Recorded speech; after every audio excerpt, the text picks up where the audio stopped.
Hi, I'm Troy Landry. You're watching Pelican Sport TV. I'm fixing to shoot him. Shoot him. Hello, my name is Debbie. Welcome to Debbie's Bridal, a formal affair. Come see the many great lines we carry in bridal, bridesmaids, mothers, flower girls, tuxes, and more. We also carry over 25 top designer lines in debutante gowns, Mardi Gras, pageant, and prom. Come meet me and my staff with over 30 years of bridal and pageant experience. Debbie's Bridal, a formal affair, Burnside and Gonzales, where service matters. Creel Tree Service is a licensed and insured tree service providing tree and stump removal, topping, trimming, cabling, pruning, and fertilizing. We have free stump removal with takedowns, free estimates, affordable rates, and senior citizens discounts. Call 774-TREE. That's 774-8733. Get your yard ready for the warmer weather. If it deals with a tree, call me, Creel Tree Service, 774-8733. That's 774-TREE.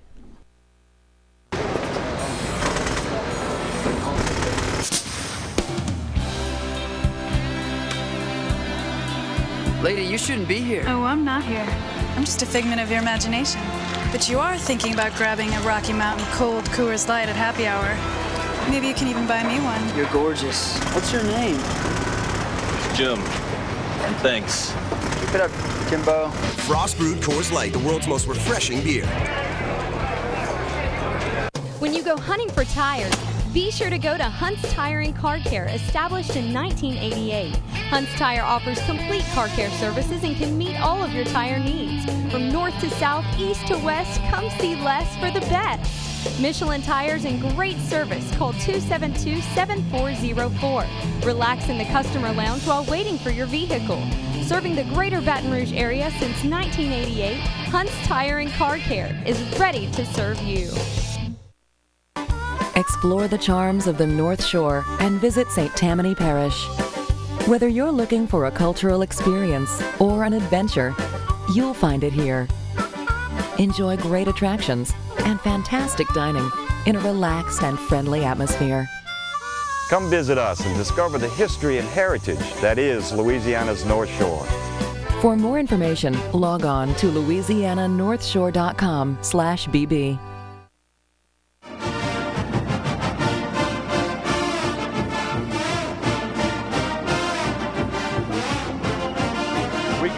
Tigers Roar TV, Chris Landry, NFL scout, Fox Sports football analyst. I am Tommy Kreis of Pelican Sports TV. Appreciate you being tuned in live. Wednesday nights from 8 to 10 p.m., Baton Rouge, Lafayette, and New Orleans. If you're catching us on Thursday, Friday, or Saturday, you got a replay going, and we appreciate you taking the time to watch it. And we ask you to spread the roar. Again, live on Wednesday, streaming online at pelicansportstv.com, and we're here each and every Wednesday night.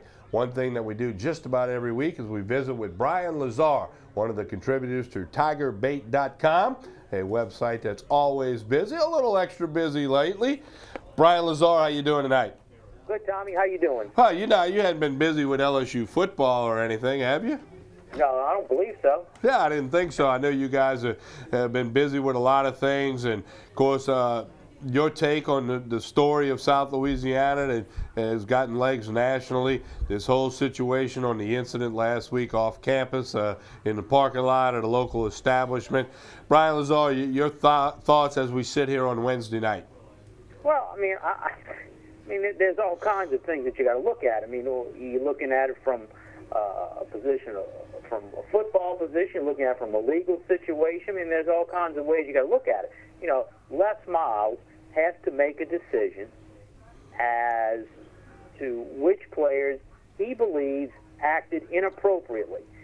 Now, my question is Les Miles' standards different than the police standards? Well, I'd imagine they are. I would imagine that, he probably expects more from his players than what the law specifically calls for. I think he's gathering all of the information, and, people are saying, well, he doesn't have all the information gathered yet. Well, the police don't have all the information gathered yet, obviously. So all I can say is I think that once he gets all the information gathered, he will make decisions about whether or not additional penalties will be given out to individual players. Now, you say, well, what about worrying about the football game in 10 days? Well, okay, he's got to worry about that. And if in his mind he thinks, and the only player you're really talking about that's going to have an influence in the game is Jordan Jefferson. If he thinks there's a chance Jordan Jefferson is not going to play, well, then he will get Jarrett Lee ready. And by him indicating yesterday at the scrimmage that Jarrett Lee and Jordan Jefferson split times with the number one offense, I think that tells you that, yeah, he's going to do things to prepare the team to have Lee ready to go as the quarterback. Brian, is this a distraction to the rest of the team? Well, that's what everybody says. I don't know because I'm not around the team. Right, and they don't let the media in. We'll point that out. Right. So, I mean, we talk to, we talked to some players yesterday. We'll talk to some players tomorrow. We'll talk to some players next Monday. And they're going to give a lot of, stock answers when we're talking to them. And anyway, we can't really talk to them about the fight right now. How will this affect the team? You can judge it two ways. The leadership from the head coach, because the head coach has to address the mental aspect of the team, and then the strength of character and the strength of purpose of the individual players, to focus and to put all this behind them and understand, look, our job is to go out and play football to the best of our ability. We have some obvious adversity. Well, we got to show that we're a little bit tougher and dig down deep and handle the adversity. And can this team do that? We don't know, but we're definitely going to find out. Brian, I know you guys, anything that transpires, you're going to update it at tigerbait.com. Tell the folks what they're going to get when they go to tigerbait.com, not just the updates on the ever-developing story, but on this LSU football team as they prepare for the 2011 season. Yeah, we're still doing position previews of the team right now, and we still had some recruiting news.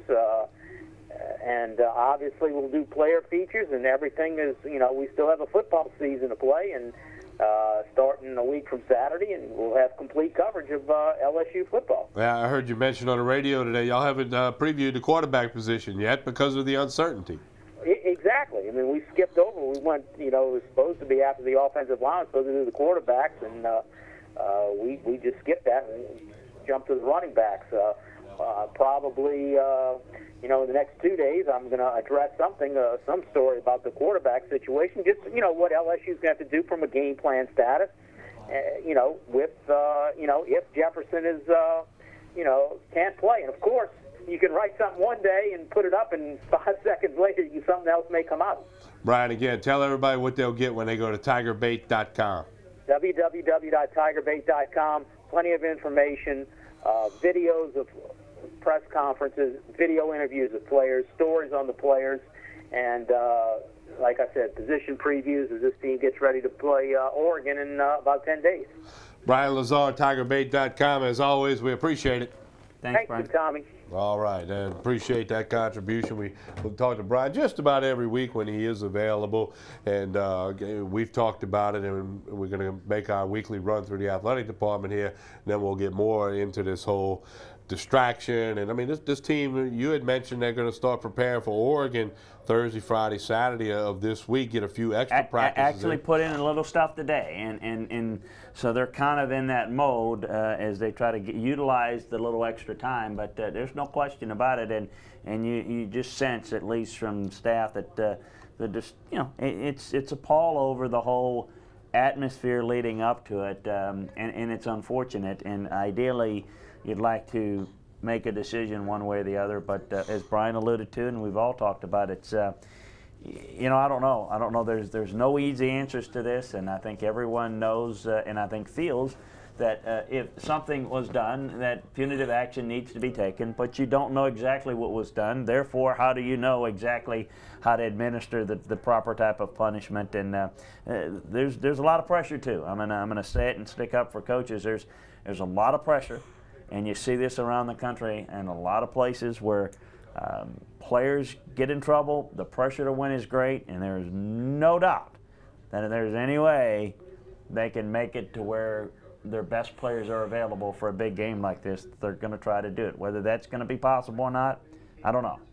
Yeah, then time will tell, and I mean, sooner the better. I'm sure Les Miles and that staff and that team and the LSU fans wish the final chapter was done by tomorrow at 3 o'clock or Friday or Saturday at 3 o'clock so that they could have a full week knowing what cards they can play when the ref blows a whistle and they go against Oregon on Saturday night, September the 3rd. That game's going to take place either way. Yeah, no, they're not canceling that. Yeah, LSU's got to show up and play. Oregon's going to be there. 37,000 plus fans from LSU will be there making that trip. So certainly that will be a part of it. One thing we like to do here on Tigers Roar each and every week, this is 90-95% LSU football.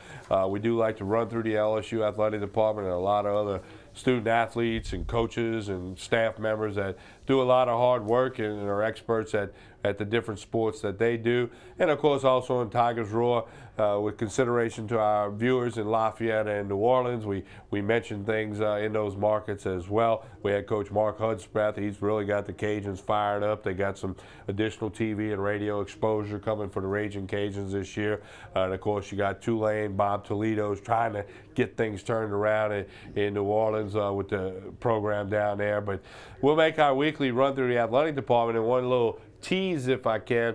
Next week, when we do our weekly run through the athletic department, Pelican Sports TV's Carter Bryant and Chris Lecoq have a special on the soccer team. You know, these guys have done great work in the past year with different features on track and tennis and Les Miles eating the grass and tailgating parties and all that stuff. Well, those guys are going to do a little something with Brian Lee's soccer team for next week's show. So we're teasing you with that a little bit. Speaking of soccer, the team has got their fall season underway. They're 1-1 after this past weekend's play. They defeated ULL. I want to say they lost to Memphis. So Brian Lee, they've upgraded that soccer facility tremendously. Those of you that want to get out to the soccer field, kind of between the softball field and the baseball field in that section of the campus, they've done a lot of good things, and Brian Lee for a long time has done a good job with the soccer program. He has, and they're already going. I mean, they're blowing and going already. They're started playing their season, so they're probably, I think, the first fall sport to get going. So they got going prior to the start of classes, which was this Monday. So yeah, Brian does a good job, and we wish them well, and look forward to that piece next week. A couple little golf notes for you. The golfers, as we mentioned last week, they're at it year-round in some way, shape, or form. Women's golf first, Tessa Teachman finished 22nd in the World University Games. You see her scores playing over in China. Bronze medal for the USA team, which she was a part of. Great experience that'll only make her better golfer for Karen Bonson's Lady Golfers. No question about it. You know, a lot of them wrapping up their summer work, and the golfers are really big in that. Baseball players kind of wrapping up their work, but Tessa's certainly a good player for Coach Bonson, and lots expected of her this coming fall. And in the men's side, John Peterson, former LSU golfer, continues to make noise. Well, you know, he's done good in a couple of nationwide events, very competitive as an amateur. The reason why he did not go pro is for this very reason. The U.S. Amateur started, he's advanced, so good luck with him as they go into match play round, and we'll see how he's playing well enough that I'm hopeful that the putts are dropping, because I think he's swinging the ball very well, swinging the club very well now, and I think he's got a good shot to advance in the U.S. Amateur, which is a lot of fun, and it's always played this time of year. So good luck to John. A couple of women's basketball notes for you. Of course, new coach Nikki Caldwell created some excitement. She's making the tour around town, shaking hands and trying to generate some excitement and doing a good job over Lady Tiger basketball. She'll try to turn that thing around. One of her players, Lysandra Bennett, is a Wade Trophy candidate. She averaged almost 13 points a game last season at LSU. One of the top rebounders and free throw shooters in the conference, a handful of double-doubles, and it's good to see that she's getting some preseason recognition as Coach Caldwell tries to, you know, turn the fortunes of the Lady Tiger basketball program back into the going to Final Four category. Yeah, and LaShondra is certainly a good player, and Coach Caldwell, I know, is excited about her as the rest of the club. I think we'd be remiss, too, if we didn't, Coach Caldwell, very close with Coach Pat Summitt, if we didn't send our best wishes to Coach Summitt, and obviously some very difficult news to understand that she is in the early stages of dementia, and got to know her a little bit in my time in Tennessee working for the Titans. She is just a legend, obviously, in that part of the country and in the sport of women's basketball. And certainly I know meant a great deal and does mean a great deal to Coach Caldwell. So, you know, best wishes for all of us here at Pelican to Coach Summitt. And she certainly has made her trips into the Pete Maravich Assembly Center, and some very classic battles between the Lady Vols and the Lady Tigers in the past 10, 20 years, really. You go back to Coach Sue Gunner's days at LSU. 8 national championships. Yeah, so, you know, we wish her the best. As that kind of rocked the women's college basketball world with that news that Coach Summitt revealed this week. And again, on behalf of everybody in Louisiana, we wish her the best in that battle. We know she'll meet that challenge head on. That's the type of person she is, and we wish her the best. And she'll find a silver lining in it, and she'll find a way to help others with it as well. As we continue our run through the LSU Athletic Department, 7 members of Dee Bro's gymnastics team. Dee Bro's been around for so long, not trying to date her and age her or anything, but what a job she's done. And she has 7 gymnasts named Scholastic All-Americans. Look at those GPAs on the screen. That's just good work in the classroom as well as on the mat. Well, you look at that too, you know, microbiology, biological sciences, I mean, communication disorders, I mean, you've got kinesiology, sports, I mean, you've got a lot of really quality students and student athletes at LSU. Probably doesn't get mentioned enough as it should, and of course, Coach Bro does a great job recruiting those athletes, as a lot of the non-revenue sports do. And Coach Bro is the longest tenured coach at LSU, and just congratulations to these young ladies, all of them, for the work they do on and off the playing surface.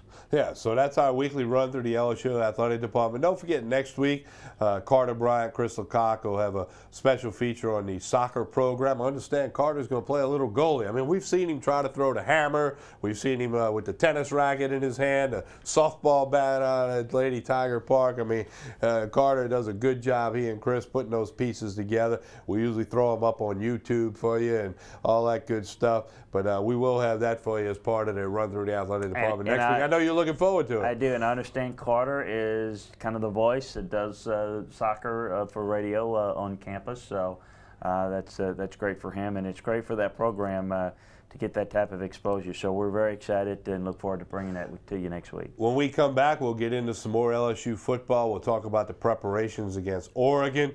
Update you again for those of you that maybe weren't tuned in at the first part of the show on the latest as of Wednesday evening on the incident, the off-campus deal, the parking lot scuffle, whatever you want to call it, centering namely around Jordan Jefferson and some other players' names that have been mentioned.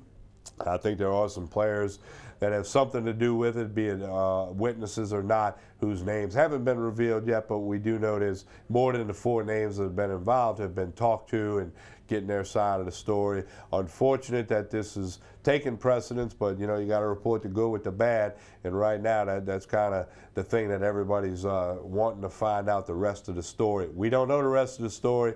We can offer insight and speculation, but it kind of ends with that. Chris Landry is the NFL scout, Fox Sports football analyst. I'm Tommy Krysan of Pelican Sports TV. We want you to spread the roar about this program. We're here every Wednesday night live from 8 to 10 p.m. Baton Rouge, Lafayette, and New Orleans. Spread the roar. You're watching Tigers Roar on Pelican Sports TV.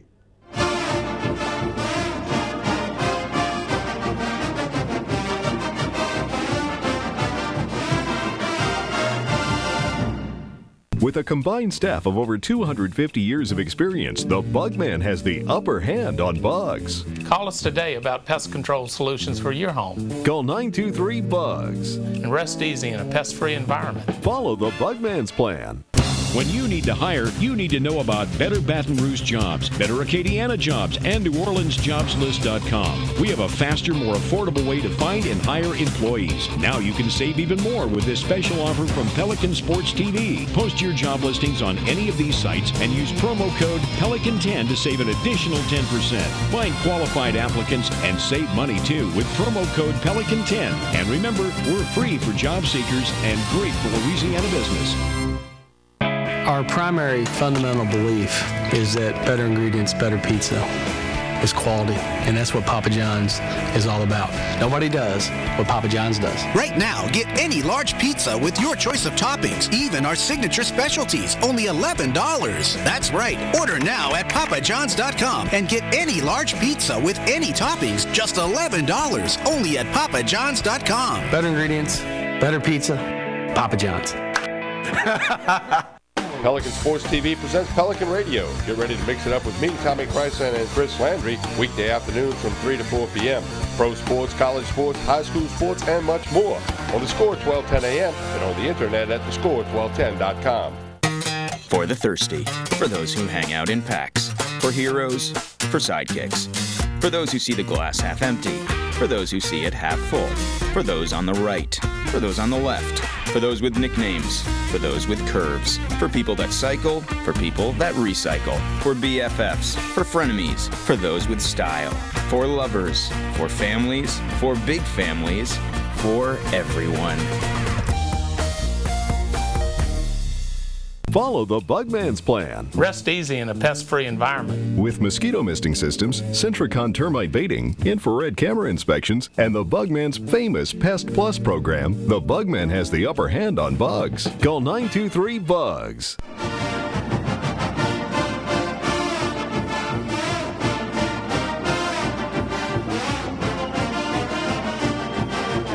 We continue with Tigers Roar here on Pelican Sports TV, Baton Rouge, Lafayette, and New Orleans. Phone lines are open.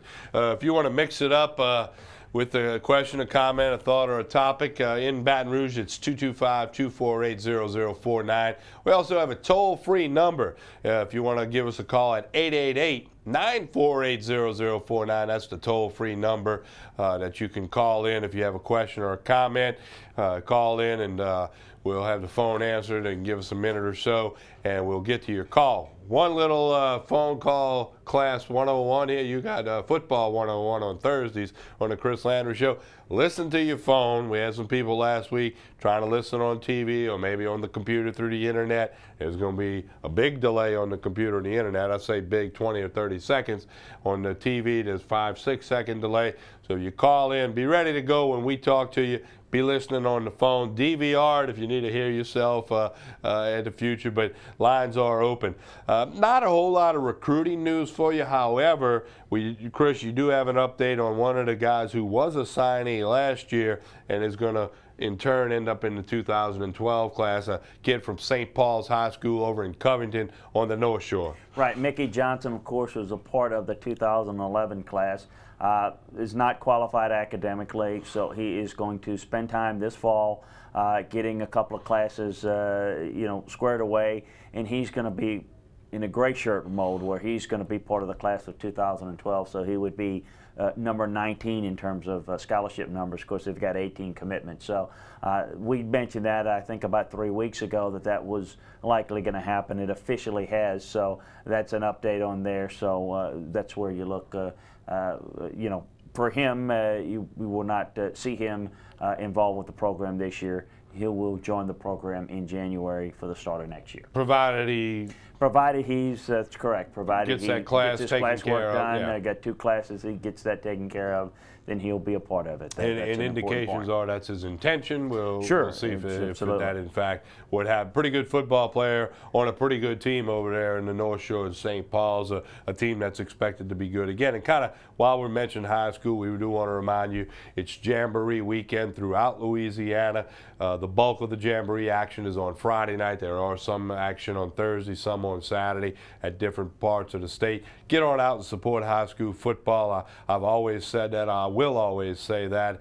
It's really cool. It's one of my favorite things to be in a stadium on a Friday night and the bands are playing and the dancing girls and the cheerleaders and the drill teams and the fans and the moms and the dads, and it's really a pretty cool thing. So get on out. Pelican Sports TV, Pelican Sports Radio has always been a big proponent of high school athletics, and in particular right now, high school football. We're great friends, as you are, I am, with a lot of high school football coaches around this state, not just head coaches, but also assistant coaches.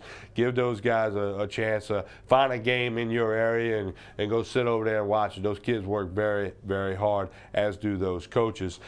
Chris, LSU, they're going to play Oregon on September the 3rd. Even with the side story of Jordan Jefferson going on. What is this football team doing in preparation already for Oregon, being the first game of the year, you know, aside from maybe during the season when you have an open date, and like LSU will have an open date before they play Alabama, you got more time to prepare. Season openers, you have more time to prepare. What is this football team and staff doing now? Well, it's important to understand that they've kind of separated from the end of two-a-days or fall camp, as we call it, to now officially in Oregon mode preparation. What does that mean? Well, you've got scout team, which you give looks based upon film study of what Oregon is likely to do, and you get members of your scout team to give you those looks. For example, Gerard Randall, of course the young man that initially decided to go to Oregon, has left and is part of LSU's program. Jared Fobbs have kind of playing the role of the quarterback, and Darren Thomas and Michael James and Kenyon Barner, for example. So they're doing a good job giving the defense looks. We've talked about huddles, working with multiple huddles, 2 and 3. Why do you do that? Well, if it's not your style to be in an up-tempo fashion in a one play in the 10 to 12 second period, a period of time that Oregon is, the way you simulate that is work multiple huddles. Well, one huddle goes, the defense has got to be prepared for that, and immediately they got to get up to the line of scrimmage, the other huddle breaks, and they're ready to go. You try to simulate as much of what you're going to see in game action as possible. Not only defense going up against Oregon's offense, but on the other side. But the biggest challenge is going to be Oregon's offense. It's a unique style. It's an up-tempo style. They see a lot of spread, does LSU's defense, but not this form of spread. It's a spread to run, and it's a very high up-tempo offense. So it's something they want to get a lot of extra looks in prepare from an endurance standpoint and prepare from a look standpoint, recognition standpoint. So as you kind of continue through this process, give a little time off this weekend and get back in full preparation next week, you have a little bit of a pre-work done before you go into the official week of preparation. One kind of little Oregon note, if you will, a name that surfaced with Willie Lyles and the whole story around that. Lake Seastrunk has left Oregon. Looks like he's going to attend Baylor University and play for the Baylor Bears in his home state of Texas.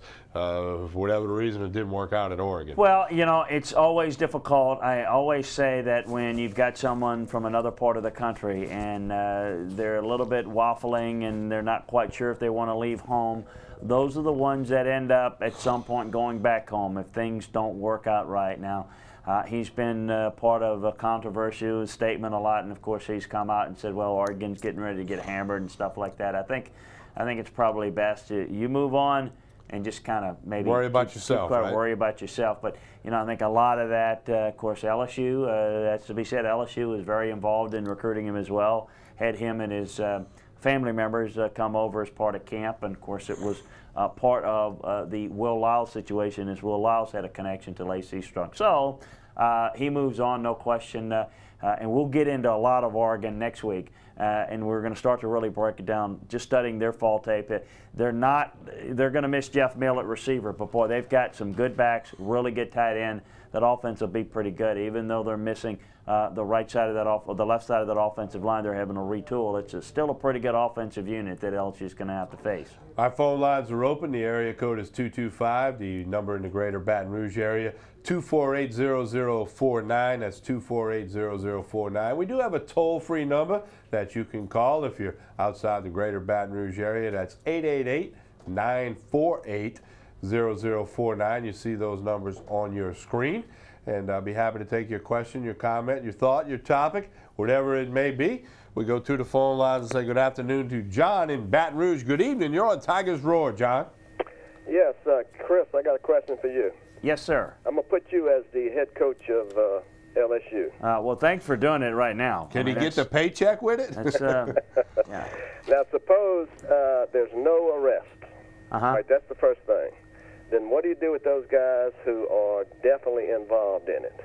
Question number 2 is, what about the guys that were there but wasn't involved in it? And question number 3 is, I'm talking about disciplinary-wise. Right. What about the guys who just broke curfew? I'm going to hang up and listen to you on the TV, okay? Sure. Thank you, John. Players who broke curfew, I would do what's already been done, and it's pretty standard. You run them, and I would have already done it, and Les has already done that. So that's what I would handle it. Players that were there, that were not involved, I mean, you really have to. They're not involved, but, you know, were they peacemakers? I mean, I don't think that there's anything more that I would do if they weren't involved, but maybe still did some things that maybe kind of step over the line. Then I would maybe have some other punishment. And it's really hard. I don't want to be vague, but I got to know specifics. So you got to make assumptions, and I'd almost rather say, all right, hypothetically, somebody's there. Maybe they didn't act quite as a peacemaker. Maybe they made some poor decisions. Maybe they had acted a little too rowdy, but they didn't do anything. You know, I find that out in my investigation. I bring those in, and I may have some additional punishment other than just running for them. If I know enough detail, remember, you don't have to have an arrest to have a punishment on your team. I think team discipline is one thing. I think arrests are different. Now, certainly, if you hear that from your players, Coach, I did nothing, I was not there, I was there, but I didn't do anything, I tried to be a peacemaker, we were attacked, we just, you know, then you find out later that they lied to you, then I think then the punishment has to be even more severe. At this point, here's the best way I can answer it. Based upon the information that I have, if I believe rules violations were made that were not in the best interest of the team, then I would have punitive action, and I would have it done swiftly as soon as I had the information. Not the ex-player is completely off the team, and then you find out he's completely innocent.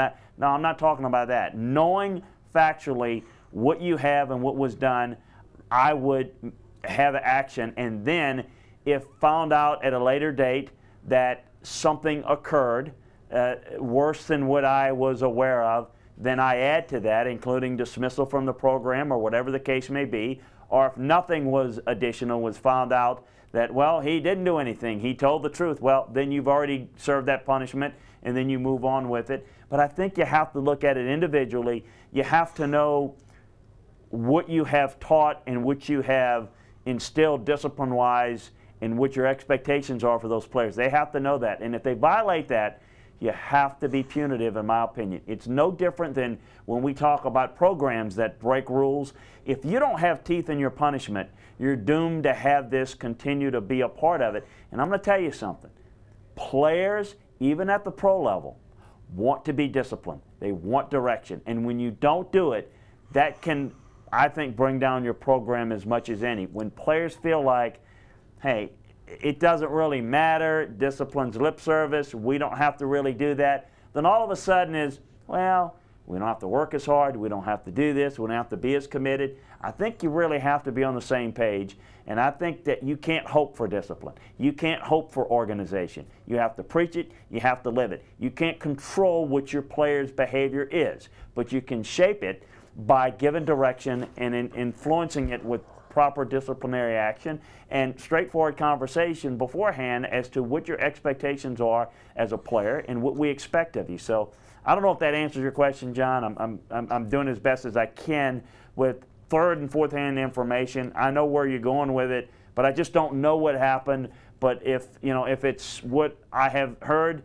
then certainly I think my action would be swift, detailed. But I do think that that the recent events that have taken place, I think, are going to be evaluated, and probably why they want to make sure exactly they've got all the information necessary to make the right decision. And we've got some additional information to pass along to you, as we'll repeat what we said at the top of this program a little over an hour and a half ago. A search warrant was obtained today signed off by Judge Chip Moore in Baton Rouge.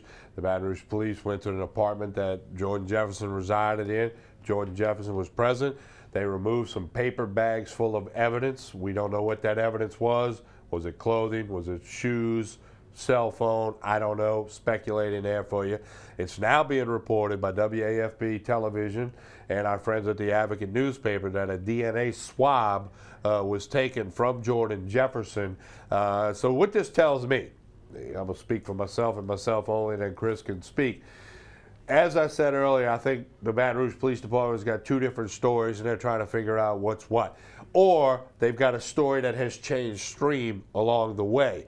Or they've got somebody saying something, and they got reason to believe that that story isn't correct, so they're trying to either prove it or disprove it. That's the reason why you go get a search warrant while you take a DNA swab. Logic would tell you they're trying to prove whether he was present at a certain spot at a certain time. That's why you would want to gather physical evidence. So this thing could get uglier than it already is. Unfortunately, I have to say that because I can just do some math, if you will, in my head. And, you know, this thing, unfortunately, it's getting uglier. Well, there's no question that there are witnesses that have testified that Jordan Jefferson was at the scene and was involved in an act. And true or not, that's, as you mentioned, the process of which the criminal investigators are looking at, trying to make a determination, because my understanding is the 4 players involved claimed innocence in this whole process, and you've got witnesses that say that they did a number of things. It's really amazing. I guess it's not maybe completely surprising in that, you know, when things get difficult or a situation takes place, it's sometimes tougher to get to the truth. But when you hear about the situations, you've got everything from, you know, these victims being pulled out of a truck and beaten, you know, to a pulp, or, you know, you got a truck driver driving and trying to hit players, and you got, you know, different stories from witnesses that were there. And then obviously if you take it from there and you get the second-hand and the third-hand information, it gets a little bit more diluted and a little clouded. And there's no easy answer, folks. I mean, it's finding out the proper information, but there's no question they have said it, and they've said it enough. Maybe too much has been come out from the police department in too many public comments, in too many leaks, because I don't know if that compromises the integrity of the process or not. But there's no question that they have said that Jordan Jefferson has been the main focus from the very beginning. I mean, before 4 players were mentioned, it was Jordan Jefferson and 3 other players. I mean, it was a good 24 hours, even maybe a little bit more, maybe like 36, 38, not quite 48 hours, that we got the names of the other 3. So it was clear at the very beginning that he was the one that was, you know, found in the witnesses' eyes to have done something. Now, could that be because he's the most recognizable face, most recognizable name? I think that probably has a lot to do with it. What happened, we don't know. Hopefully, we'll get to the bottom of it. I do think it is important to mention that it is, without question, as tough as it is for any player on your team to do this. And I don't think you would get Les Miles to say this publicly, because I think any player is important to him, and any player that is involved in something that's unbecoming and representative of your football program is disappointing. But you've got a senior quarterback, senior starting quarterback, that you as a head coach has backed like none other that I can remember. In all the criticism, he had your back. He was in your corner. He is part of that unity council, by the way. And for this to happen, I think as difficult as it is for the other 3, to have your senior starting quarterback be involved in any way, shape, or form to the degree of what he did or didn't do, again, is still up for debate. Still up for discovery, I guess. But that, I know, has got to cut Les Miles really deep, because he's backed this guy. It's his guy. I mean, I go back to recruiting when Jimbo Fisher didn't think Jordan Jefferson was an SEC starting caliber quarterback, and Les Miles always thought he was. And from day one, he's been, you know, his guy. And we don't know if this is going to happen, but if he ends up playing, he could be the first quarterback in LSU history to start 4 bowl games. And we don't know if that's going to happen at this point. And for reasons that we could have never imagined a week from now. And this is someone who's never had any off-the-field problems, and so that just adds to a situation. I know the young man, you know, can be a little moody and whatnot, but he has no off-the-field issues. So it just adds to the dynamics of this case that is, well, it's really amazing. A couple of things to be said, and you can think along with me here. Number one, as you pointed out, Chris, Jordan Jefferson's got a clean track record off the field to date. Number two, he's a young guy. He turns 21 years old tomorrow. Thursday of this week, he turns 21. He's a young guy. Young people make mistakes. They get nervous, especially when the police investigators talking to him. What I see as being a big problem potentially here, okay, is if Coach Miles has been told a story, whatever that story may be, and then it turns out that that story is not accurate or not even close to accurate, that's going to cut Les Miles even harder. Well, yeah, it adds to that. Let's hope that the search warrant, the search and the gathering of evidence from his apartment, the DNA swab, let's hope for Jordan Jefferson's sake that this proves he has done nothing wrong, okay? Evidence will prove right or wrong. As the police department release said, they're trying to prove or disprove something that happened. They've got conflicting stories. They've got stories that have changed. And 2 and 2 is not making 4 to the police department, and it's their job to make it add up to 4. One thing that is not up for debate, that is a cold hard fact. We've got someone that has 3 broken vertebrae. We've had injuries here. Right. That's been documented, medical documentation. So that happened. So a crime took place, an incident took place. Assault and battery. Whose fault? You know, who started it? All of those things, you know, everyone has their theory and no one knows. And everyone probably for you know, different reasons has those. But one thing we do know, there was something that took place and somebody did it. And that's what is got to be discovered at some point by the criminal investigators. Well, you know, and the Baton Rouge Police Department owe that to the citizens of Baton Rouge, absolutely. whether it's involved an LSU football player or not. Absolutely. You said we got somebody that's hurt, so, you know, could be seriously injured with 3 broken vertebrae. That could have a lifelong effect, depending on the degree of the injury. Again, as we said earlier, we're not attorneys, nor are we doctors, but something occurred and somebody did it. And it's up to the police department and their expertise to tell us what happened. You weren't there, I wasn't there, most of Baton Rouge wasn't there. And here's what I hope, and I would think most people would agree with this, but I'm not going to make that assumption. I would hope that the investigation being done by Les and the staff is done for the purpose of trying to find out all the details and not necessarily a part of that could be a delaying process, not that they're purposely delaying it, but the reality is the time frame in which this process may take out legally and from a criminal justice standpoint, the timeline may take it beyond the Oregon game. You would hope that there is not only due diligence, but a genuine desire to get to that information as best as possible to come to a decision that is the right decision, not one that fits a time frame that might benefit the on-the-field performance. Because that certainly, if that were the case, it wouldn't be the first time it's happened, but I think it would be something that would be adding salt to the wound that's been put a part of this LSU football family and the community, in which there's a lot of divisiveness. But I do think that's important, and I hope that that is handled as best as possible. And again, a lot of details in the last 24 hours have been uncovered, and I think the time frame, it's fair to say, they are working towards getting an answer. But I wonder if we're having this conversation a week from now and we still don't have those answers. I think the speculation will grow towards what's been speculated out there, that, well, if this is extended beyond the Oregon game and then a suspension could take place after that, you know, I don't think it would go over well. It doesn't go over well when it happens anywhere else. It shouldn't go over well here for the Baton Rouge community and the LSU community. Yeah, and again, it's it's a hairy, it's a precarious situation to say the least. And I really think what we made reference to earlier, the fact that Joe Oliva was the athletic director in the chair at Duke when you had the situation with the lacrosse team, and some quick judgments were made, some public judgments were made, and then it turned out there were some errors in judgment as time went forward.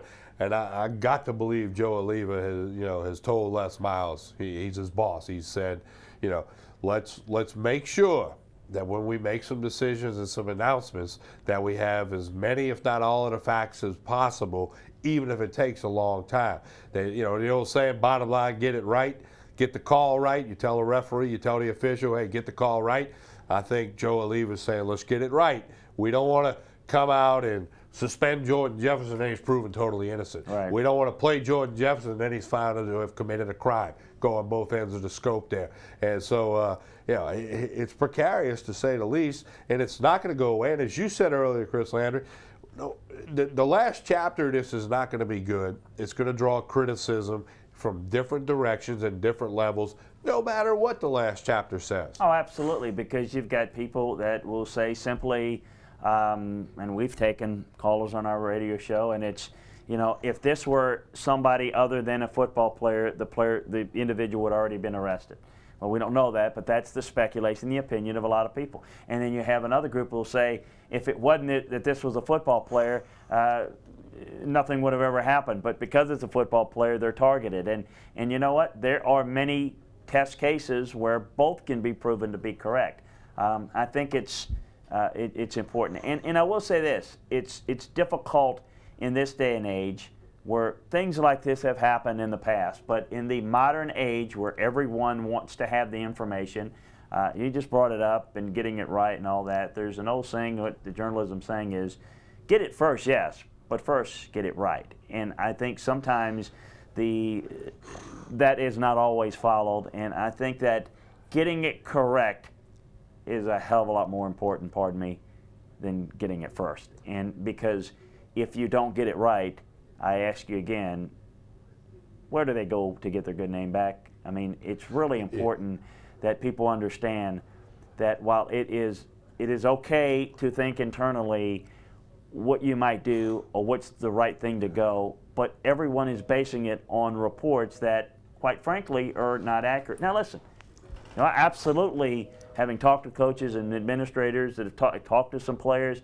I think, at least based on what I heard, a pretty good idea what happened, at least second and third hand. But I don't know that, and I don't feel comfortable necessarily saying it because I don't know if it's true. Right. But I think it's really important to understand. You got people's lives at stake here, including some people that are victims here that have been injured that may forever be affected by this. But the people that are victims, if they are found guilty, then they should be punished and duly punished. But if they're not, they're already being punished, and we don't know exactly what happened. And you wonder if there is a belief that something happened, but you can't prove it. Is that a loophole or a way to get out of suspension and saving some key players? I think you have to, that's where I think the line is drawn. You don't have to have criminal evidence or an arrest or anything to have any punitive action on your team rules, a violation thereof of your team rules.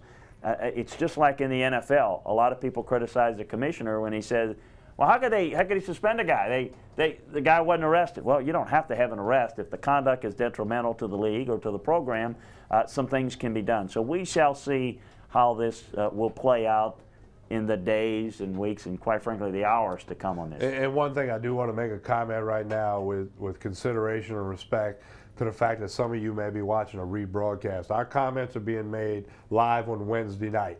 If you're catching this Thursday, Friday, or Saturday, there could be some facts. Whole different set of facts. There could be some things. In fact, there probably will be. Could be some things that transpire or take place or are revealed or not revealed that may slant some of our comments. Again, we're live Wednesday night. If you got us Thursday, Friday, or Saturday, you got a replay going, and we're making them with the information that we know as of tonight. when you have rebroadcasts of sports programming, there's times when things like that can happen. So with all due respect and consideration to those of you watching a broadcast, a rebroadcast of Tigers Roar, that's where that is. We're going to take a phone call as we get close to wrapping up the program. Brady in Abbeville, you're on Tigers Roar. Hello, Brady. Yeah. Go ahead. Yes, Tommy and Chris. I'm calling to ask y'all what y'all think the morale of the team is going to be, considering this quarterback Frasco, and if Les Miles is going to be able to get the most out of his players with this kind of distraction. All right, Brady. Brady, thank you for that call. It's a Brody, great question. I'm sorry, Brody on that call. Yeah, it's a great question, Brody. And right now, the atmosphere is not real good. There's no question a pall over the preparations at this point. I suspect that will be, because I think even if there's a resolution, Tommy, I think that the resolution will probably be met, not just in public, but my sense is from talking to people, players, coaches, administrators, that there are certain players that witness things that expect a discipline to go a certain way, and there's some that really maybe expect it to go a different way. And so I think you're probably going to have this linger to some degree. That's the unfortunate part of this. I don't think you can avoid it. How that's going to affect their preparation, I think players have a way of kind of putting it behind them when they get onto the practice field. But I think kind of your emotional setting going in, there's no question that's a lot has been put on this team. A heavy burden has been on the coaching staff, the head coach, who looked like he hadn't slept in about 3 or 4 days, and I don't blame him. Probably hadn't. All because of I think certain liberties and his willing to treat young men like young men and college students and giving them some leeway. He feels like that was something that was no question about it, that was taken advantage of, and one that he'll probably look at a little bit differently into the future. So I think he felt like they let him down, and I think a lot of the players feel like they let him down, and I'm sure a lot of players are saying, what could I have done to maybe prevent something to happen, or what if we'd have done this or that? I mean, you always do that, don't you? When something happens, you go back and kind of beat yourself over it. I think that's happening a lot with a lot of the team right now. We remind you we have Pelican Sports Radio Monday through Friday from 3 to 4 p.m. on the Score 1210 a.m. in Baton Rouge, thescore1210.com. Certainly all-day local sports programming on 1210 a.m. And we'll have the very latest when we hit the air at 3 o'clock, taking your phone calls and mixing it up. And, of course, tomorrow, Thursday, each and every Thursday, it's the Chris Landry Show. Chris, give everybody a hint of what you'll have this week. Well, Football 101, we're going to talk about how I evaluate college football teams when the season gets going. I vote in a Harris poll. We start voting in October, but I chart every team and grade every team and go into a little bit of details of how I do it, the categories I look in, 20-plus categories that I do to evaluate teams. Also, close to rosters cut-down day, the initial cuts in the NFL. Talk a little bit about roster makeups and kind of how different scheme affects your roster sizes and how you go about it, who's eligible for special teams and whatnot. All the latest news and information. We'll have a funny rest of the story for you that kind of ties into a bed check and curfews and whatnot. So be sure to join us. And don't forget the Chris Landry Show. That radio show is rebroadcast in New Orleans on Friday evenings at 6 p.m. on WIST Radio 690 a.m. Broadcast in Donaldsonville on KKAY Saturday mornings at 11. Chris and Brian Ali Walsh on WIST 690 a.m., 6 to 8 a.m., Monday through Friday. A little morning drive action for you right there as well. We're Tigers Roar TV. Hey, Pelican Broadcasting is the name of the Facebook page. Find us on Facebook. It's a great way to keep up with all the activities of Pelican Sports TV and Pelican Sports Radio. Again, the Facebook page is Pelican Broadcasting. On behalf of Chris Landry, NFL scout, Fox Sports football analyst, I'm Tommy Kreisand, and the entire Pelican Sports TV crew. Have a good evening, everyone.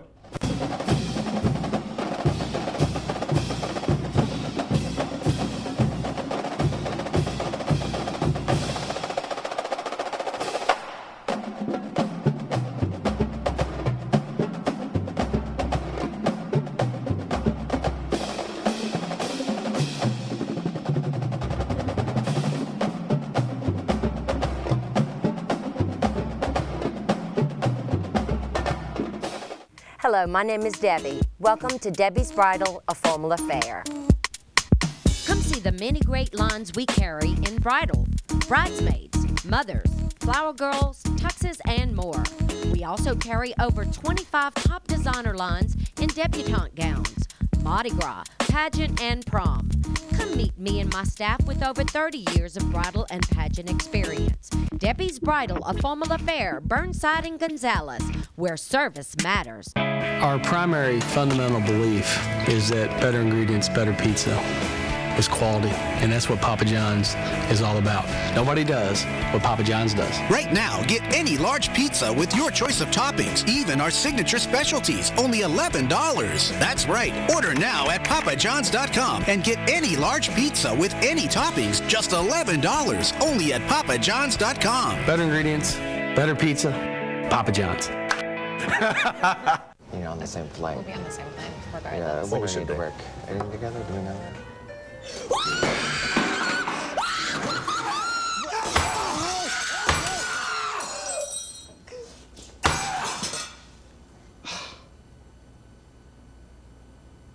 Got it. Thanks, Dave. The big, brilliant, thin Samsung Infuse 4G. Only from the network of possibilities, AT&T.